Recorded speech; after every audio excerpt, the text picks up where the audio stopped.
Hello बच्चों, हम लोग थ्री डायमेंशनल ज्योमेट्री प्लेन को पढ़ रहे हैं। ISC class 12th। इसमें हम एक्सरसाइज 24F के न्यूमेरिकल्स को सॉल्व कर रहे हैं। जो फर्स्ट न्यूमेरिकल्स था उसे हम पिछले लेक्चर्स में आपको समझा चुके हैं। अब यहाँ पर हम सेकंड न्यूमेरिकल से आप लोगों को समझाते हैं। तो सेकंड न्यूमेरिकल्स देखते हैं हम लोग। Find the equation of plane. हमें क्या फाइंड आउट करना है? प्लेन के इक्वेशन को फाइंड आउट करना है।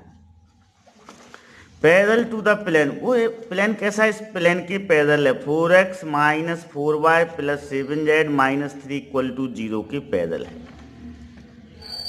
And distance 4 unit from the point 4 1 minus 2 से वह 4 डिस्टेंस पर है।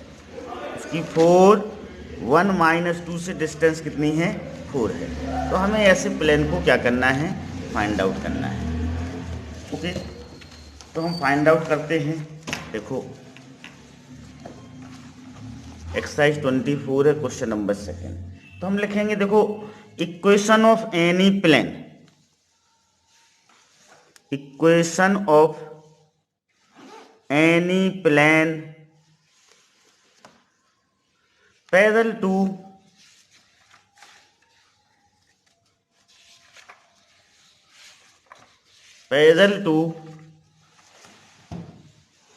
कौन सा प्लेन दिया हुआ है हमें?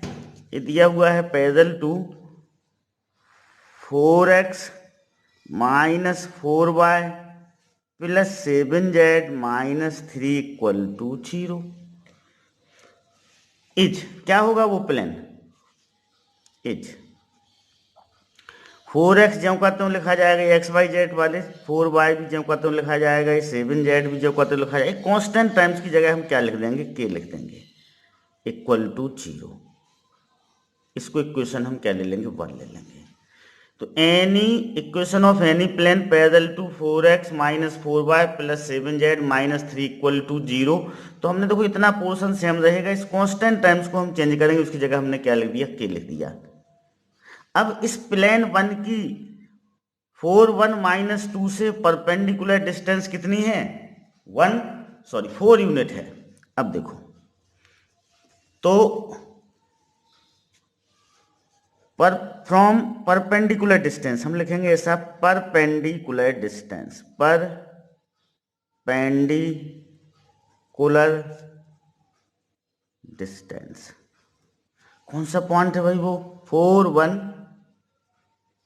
माइनस 2 पॉइंट है। Perpendicular distance from 4 1 minus 2, 4 1 minus 2 से उसकी perpendicular distance from 4 1 minus 2 to plane 1 कितनी है वो परपेंडिकुलर डिस्टेंस? वो है परपेंडिकुलर डिस्टेंस 4 है। तो इस 4 1 माइनस 2 से हम इस प्लेन की परपेंडिकुलर डिस्टेंस को निकालेंगे और उसे 4 के इक्वल करेंगे। तो देखो कैसे निकालते हैं परपेंडिकुलर डिस्टेंस, समझिएगा। उसे ये 4 लिखा हमने। अब x की जगह हम x वाला कोऑर्डिनेट पुट करेंगे। यहाँ x कोऑर्डिनेट कितना है? 4 है, वो इसकी जगह पुट करेंगे तो इंटू 4। माइनस 4 y की जगह y वाला कोऑर्डिनेट पुट करेंगे, प्लस 7z, 7 लिख लिया। z की जगह हम z कोऑर्डिनेट को क्या करेंगे? पुट करेंगे। जो इंटू का साइन है, ध्यान रखना, ठीक ना? Okay, this is the sign of into, plus के अपॉन रूट लगाएंगे। रूट के अंदर x के कोफिशिएंट का स्क्वायर, फिर प्लस y के कोफिशिएंट का स्क्वायर, प्लस z के कोफिशिएंट का स्क्वायर। उसे मॉडुलस में बंद कर लेंगे। हम किस में बंद कर लेंगे? मॉडुलस में। इक्वल टू क्या होगा? 4 होगा। ये दिया हुआ है क्वेश्चन में। अब इसकी हेल्प से हम k की वैल्यू को फाइंड आउट करेंगे और k की वैल्यू को इस इक्वेशन 1 में पुट करेंगे तो हमें रिक्वायर्ड प्लेन का क्या मिलेगा? आंसर मिलेगा। Okay, understood? तो देखो इसको हम सिंप्लीफाई करते हैं। This is 16, this is minus 4। 7 into minus 2 कितना होगा? -14 plus k।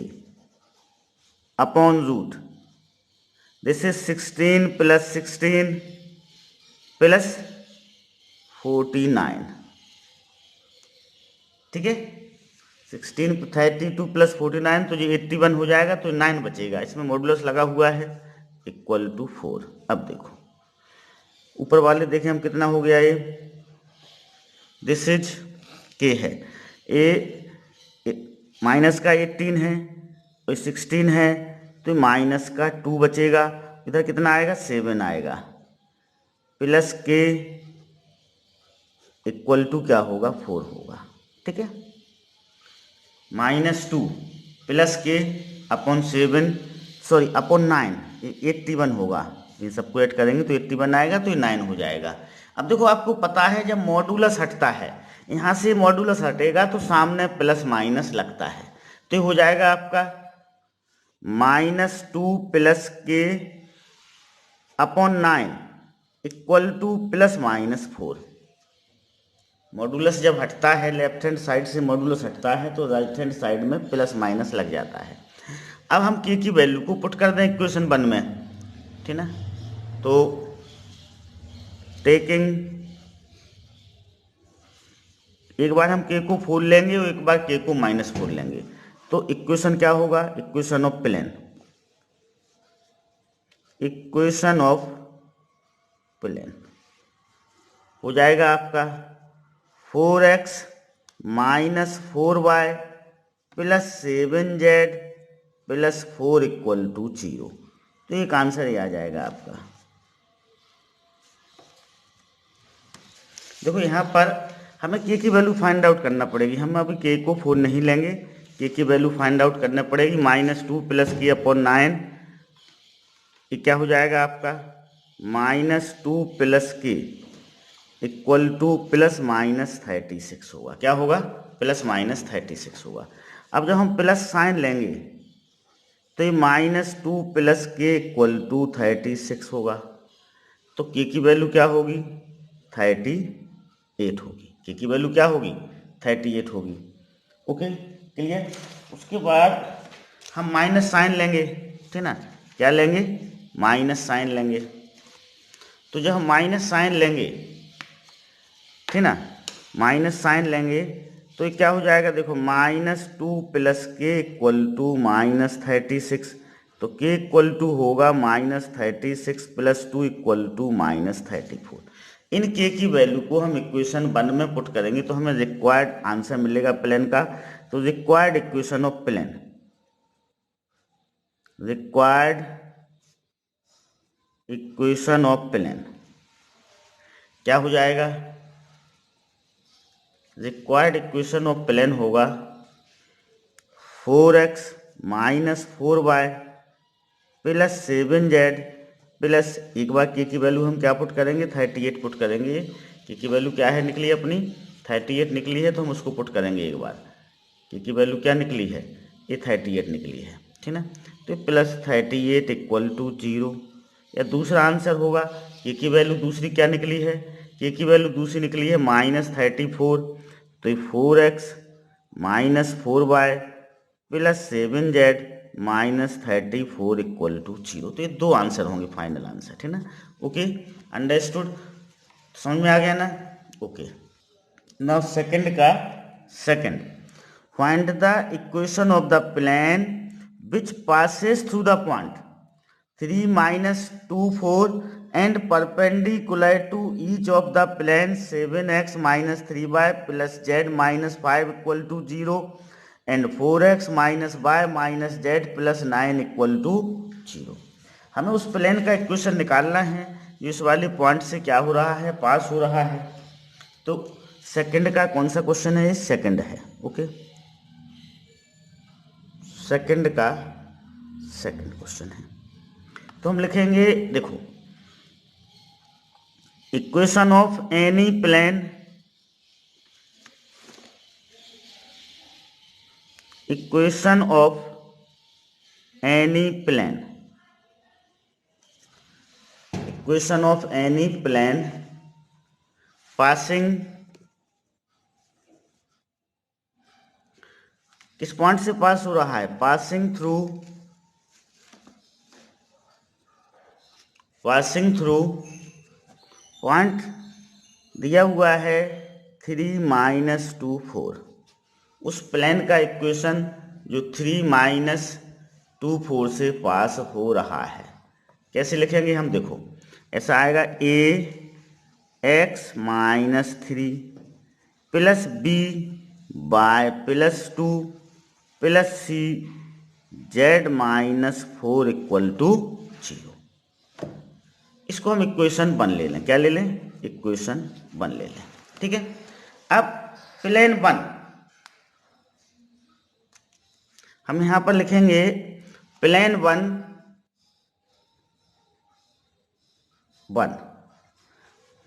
Is perpendicular, plane 1 is perpendicular to, जो प्लेन 1 है वो किसके परपेंडिकुलर है? This is 7x - 3y plus z -5 = 0 के वो क्या है? परपेंडिकुलर है। तो यहाँ पर परपेंडिकुलर की कंडीशन को है क्या करेगा? सेटिस्फाई करेगा। तो कितना हो जाएगा? 7a - 3b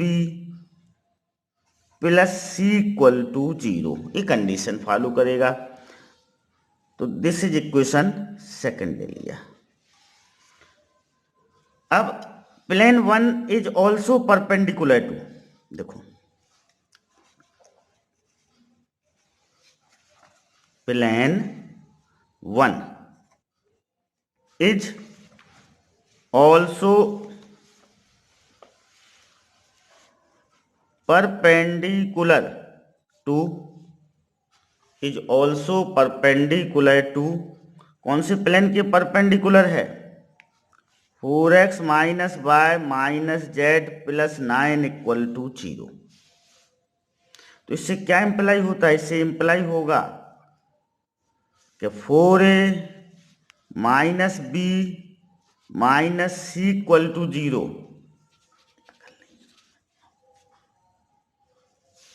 4a - b - c = 0। इसके वह क्या होगा? परपेंडिकुलर होगा। Okay, understood. हम इन दोनों इक्वेशन को, किसको? सेकंड इक्वेशन और थर्ड इक्वेशन को से हम क्या निकालेंगे? प्लेन के नॉर्मल के डायरेक्शन रेशियो को फाइंड आउट करेंगे। तो देखो कैसे फाइंड आउट करते हैं हम। इधर ए लिखा, बी लिखा, सी लिखा। यहाँ पर ए का कोफिशिएंट 7 है, यहाँ पर बी का कोफिशिएंट -3 है, यहाँ पर सी का कोफिशिएंट 1 है।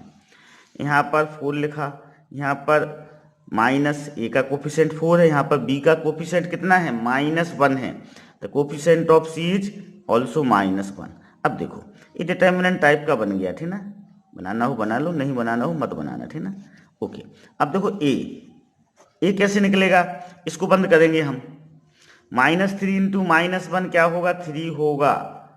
और जो -1 × 1 -1 होगा, माइनस लगता है यहाँ पर, तो ऐसा लिख लेंगे हम यहाँ पर, ठीक ना? अब सेकंड वाले पे आपको पता है डिटर्मिनेंट सॉल्व करते हैं तो -b आएगा। इसको बंद किया हमने तो 7 × -1 -7 होगा, और ये क्या हो जाएगा? -4 4 × 1। क्लियर? अब सी तो देखो ये -7 ये +12, तो this is a/4 plus b/11 = c/5 ऐसा आ जाएगा ये। तो हमें a की वैल्यू 4 मिल गई, b की वैल्यू 11 मिल गई और c की वैल्यू 5 मिल गई। ये हम इक्वेशन किस में पुट करेंगे? इक्वेशन 1 में पुट करेंगे। इक्वेशन 1 में पुट करेंगे तो हमें रिक्वायर्ड प्लेन का आंसर मिलेगा, ठीक ना? तो equation of required plane, equation of required plane क्या हो जाएगा? ए की वैल्यू क्या है? 4 है, x - 3, बी की वैल्यू क्या है 11 है, y प्लस 2, और सी की वैल्यू क्या है 5 है, z minus 4 equal to 0।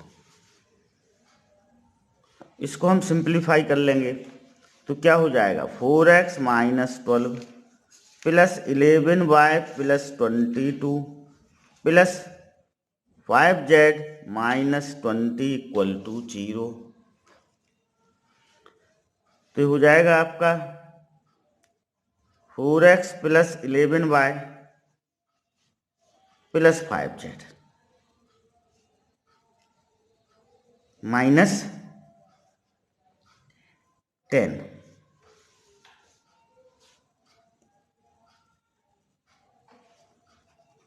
equal to 0. This is our final answer.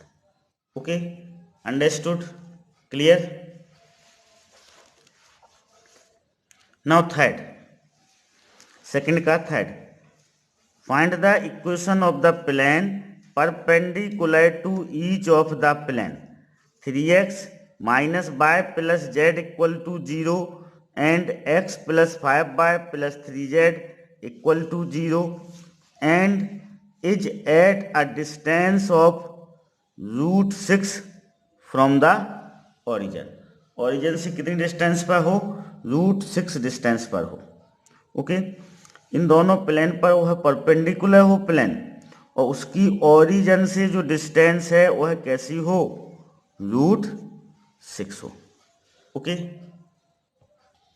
यहाँ पर प्लेन का ओरिजिन से डिस्टेंस प्लस माइनस रूट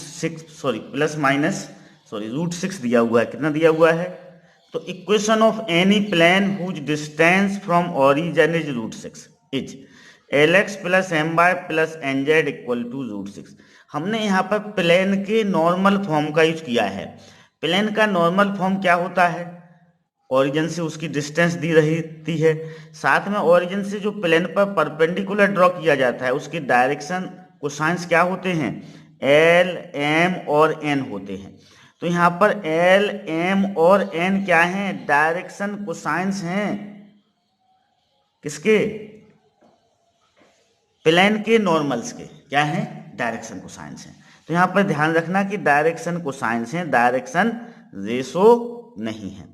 अब plane 1 is perpendicular to planes 3x minus y plus z equal to 0 and x plus 5y plus 3z equal to 0। तो 3l minus m plus n equal to 0 इस वाले plane से बनेगा। जब इन दोनों plane को हम परपेंडिकुलर की कंडीशन लगाएंगे तो l plus 5m plus 3n equal to 0 बनेगा। अब हम एल एम एन इनको सॉल्व करते हैं। एल एम एन लिखा, ठीक है, एल एम एन हमने यहाँ पर लिखा। ओके, ठीक है। अब देखो एल को लिया, यहाँ पर एल का कोफिशिएंट 3 है, एम का कोफिशिएंट -1 है, एन का कोफिशिएंट 1 है। यहाँ पर एल का कोफिशिएंट 1 है, एम का कोफिशिएंट 5 है, एन का कोफिशिएंट 3 है। तो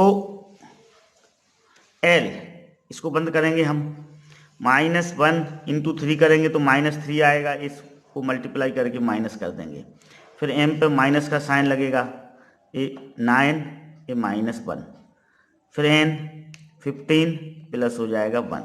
तो ये एल अपॉन -8 आया, एम अपॉन -8 आया, एन अपॉन 16 आया। अब देखो भाई ये क्या है? डायरेक्शन कोसाइंस है यहाँ पर एल एम एन। इसको हम क्या करेंगे? -8 से डिवाइड कर दें सारे को, क्योंकि डायरेक्शन कोसाइंस है। तो ये हो जाएगा L upon 1, m upon 1, n upon -2। अब इन डायरेक्शन कोसाइन रेशो से हमें एल एम एन तो डायरेक्शन कोसाइंस हैं पर जे उसके रेशो दिए हुए हैं 1, 1 और -2। तो यहाँ पर आपके पास दो रास्ते हैं। डायरेक्शन रेशो से हम डायरेक्शन कोसाइंस में कन्वर्ट करें और फिर इस प्लेन में क्या कर दें? वो वैल्यू रख दें एल एम एन की। दूसरा रास्ता यह है कि रेशो प्रोपोर्शन की प्रॉपर्टी का यूज करके हम एल एम एन की वैल्यू को फाइंड आउट कर लेते हो। यहाँ पर हमने रेशो प्रोपोर्शन की प्रॉपर्टीज का यूज किया है। तो हमने यहाँ पर root l square plus M square plus N square किया, ऐसा ही हम इधर डिनोमिनेटर में करेंगे, रूट 1 स्क्वायर प्लस -2 स्क्वायर। अब आपको पता है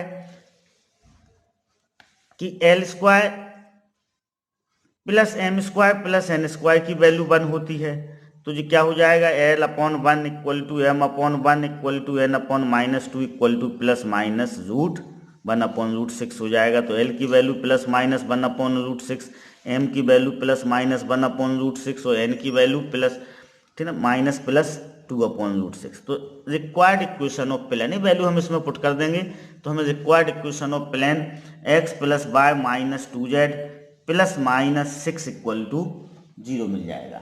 आप देखो इसे ऐसे भी कर सकते हैं कि एल एम एन की वैल्यू आपकी आ गई, ठीक ना, तो एक बार आप सारी प्लस वैल्यू ले लें, ठीक ना, तो कैसे लेंगे, taking plus positive sign, taking positive sign, इसमें हम पॉजिटिव साइन ले लें, तो एल की वैल्यू क्या आएगी, 1 अपॉन रूट 6 आएगी, एम की वैल्यू क्या आएगी, 1 अपॉन रूट 6 आएगी, और एन की वैल्यू क्या आएगी, -2 अपॉन रूट 6 आएगी। अब इस वैल्यू को हम इक्वेशन 1 में पुट कर दें, किस में पुट कर दें, इक्वेशन 1 में पुट कर दें इस वैल्यू को। तो आपका इक्वेशन 1 क्या है, इक्वेशन 1 है आपका l x plus m y plus n z equal to root 6 है। तो इन वैल्यू को हम इक्वेशन 1 में पुट करेंगे तो हमें एक आंसर मिलेगा, तो क्या हो जाएगा, 1 upon root 6 plus 1 upon root 6 minus 2 upon root 6, यहाँ पर x आएगा, यहाँ पर y आएगा और यहाँ पर z आएगा इक्वल टू रूट 6। तो जो इक्वेशन बनेगा वो क्या बनेगा, x plus y minus 2z equal to 6 बन जाएगा। अब अगली बार हम माइनस साइन को लेंगे, क्या लेंगे, माइनस साइन लेंगे, taking minus sign, taking minus sign लिया। जब माइनस साइन लेंगे हम तो l की वैल्यू क्या हो जाएगी, -1 अपॉन रूट 6 होगी, ठीक है, क्लियर। m की वैल्यू क्या होगी, 1 अपॉन रूट 6 होगी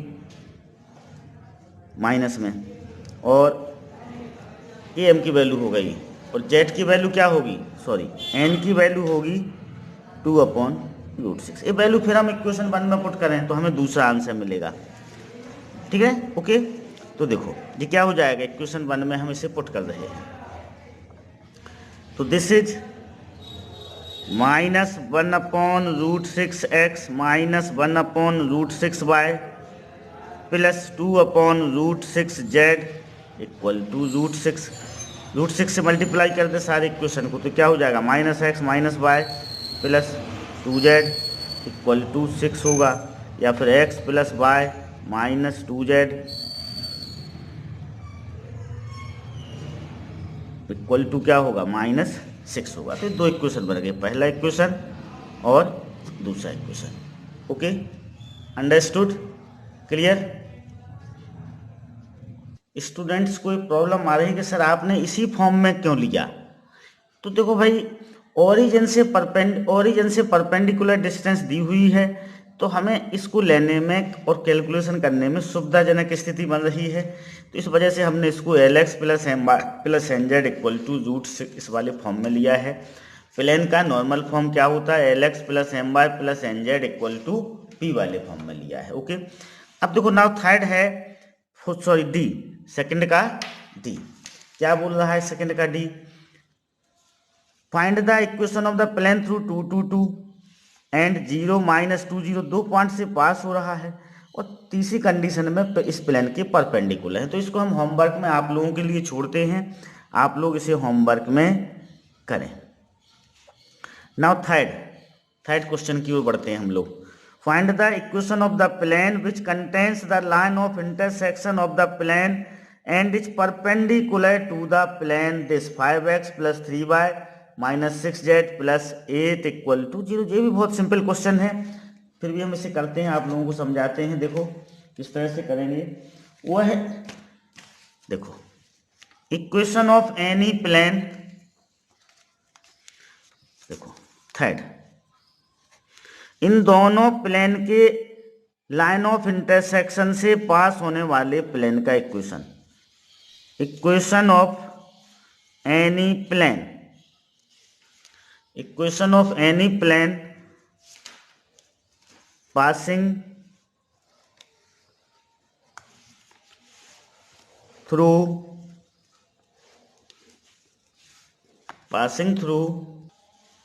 तो जो plane equation of any plane passing through line of intersection of plane x plus 2y plus 3z minus 4 equal to 0 and 2x plus y minus z plus 5 equal to 0 is x plus 2y plus 3z minus 4 plus k 2x plus y minus z plus 5 equal to 0। ठीक है, तो इसको equation हम 1 ले लें। इन दोनों plane के line of intersection से पास होने वाले प्लेन का इक्वेशन होता है। अब इसको हम स्टैंडर्ड फॉर्म में जमा लें तो देखो x को कॉमन ले लें तो यहाँ पर क्या आएगा 1 प्लस 2k आएगा। फिर y को कॉमन ले लें, यहाँ पर क्या आएगा 2 प्लस k आएगा। फिर z को कॉमन ले लें, यहाँ 3 माइनस k आएगा। फिर -4 प्लस 5k इक्वल टू 0। ये बन गया आपका। अब दिस प्लेन, ये प्लेन किसके परपेंडिकुलर है? This plane is perpendicular to, देखो this plane is perpendicular to, किस प्लेन के परपेंडिकुलर है? वो दिया हुआ है 5x plus 3y minus 6z। ठीक है, ये दिया हुआ है, किसके परपेंडिकुलर है? 5x plus 3y plus 3y minus 6z plus 8 equal to 0 के परपेंडिकुलर है। तो यहाँ पर परपेंडिकुलर की कंडीशन आ जाएगी। देखो क्या आएगी, ये 5 इंटू 1 प्लस 2k, फिर 3 इंटू 2 प्लस k, फिर -6 into 3 minus k equal to 0। Perpendicular की कंडीशन क्या होती है? a1 a2 plus b1 b2 plus c1 c2 equal to 0। उस कंडीशन को हमने लगाया तो 5 प्लस 10k हो गया, प्लस 6 प्लस 3k हो गया, minus 18 plus 6k equal to 0 हो गया। ओके, अब देखो इसको हम ऐड करेंगे तो कितना आएगा 19k आया इधर। फिर इसको देखते हैं हम, ये 5 और 6 11 माइनस 18 क्या होगा 7 equal to 0। Okay, put value of k in equation 1। k की वैल्यू को हम इक्वेशन 1 में पुट करेंगे तो हो जाएगा x plus 2y plus 3z minus 4 plus 7/19 2x plus y minus z plus 5 equal to 0। इसको सिंप्लीफाई करेंगे तो अपना फाइनल जो आंसर हमें मिलेगा 3x plus 45 y minus 50z minus 41 equal to 0। This is final answer. Okay, fourth numericals को हम लोग सॉल्व कर रहे हैं। फोर्थ न्यूमेरिकल्स में ये बोला गया है कि find the equation of the plane through the line of intersection of two plane. ये दो प्लेन की लाइन ऑफ इंटरसेक्शन से पास हो रहा है और एक्स एक्सिस के क्या है पैरेलल है। तो देखो भाई, equation of any plane through intersection of planes x plus y plus z equal to 1 and 2x plus 3y minus z plus 4 equal to 0। क्या होगा? ये होगा आपका x plus y plus z minus 1 plus k 2x plus 3y minus z plus 4। पहला plane लिखा, के लगा के हमने दूसरा प्लेन लिख दिया। अब इसे हम x के को x स्टैंडर्ड फॉर्म में कन्वर्ट कर लें प्लेन की, तो x इधर 1 प्लस 2 के, बाय 1 प्लस 3 के, फिर z 1 माइनस के माइनस 1 प्लस 4 के इक्वल टू 0 आ गया। अब देखो ये प्लेन जो है, this plane is parallel to x axis.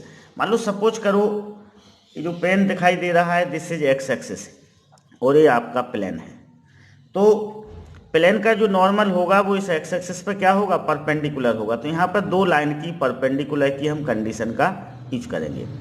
तो a1 a2 plus b1 b2 plus c1 c2 equal to 0। तो k की वैल्यू क्या आ जाएगी? माइनस हाफ आ जाएगी। पुट वैल्यू ऑफ k इन 1। इस k की वैल्यू को हम इक्वेशन 1 में क्या करेंगे? पुट करेंगे तो हमें क्या मिलेगा, अपना रिक्वायर्ड आंसर मिल जाएगा x plus y plus z minus 1 minus half bracket के अंदर 2x plus 3y minus z plus 4 equal to 0। इसे हम सिंप्लीफाई करेंगे तो y minus 3z plus 6 equal to क्या होगा, 0 आपका फाइनल आंसर होगा। Okay, understood.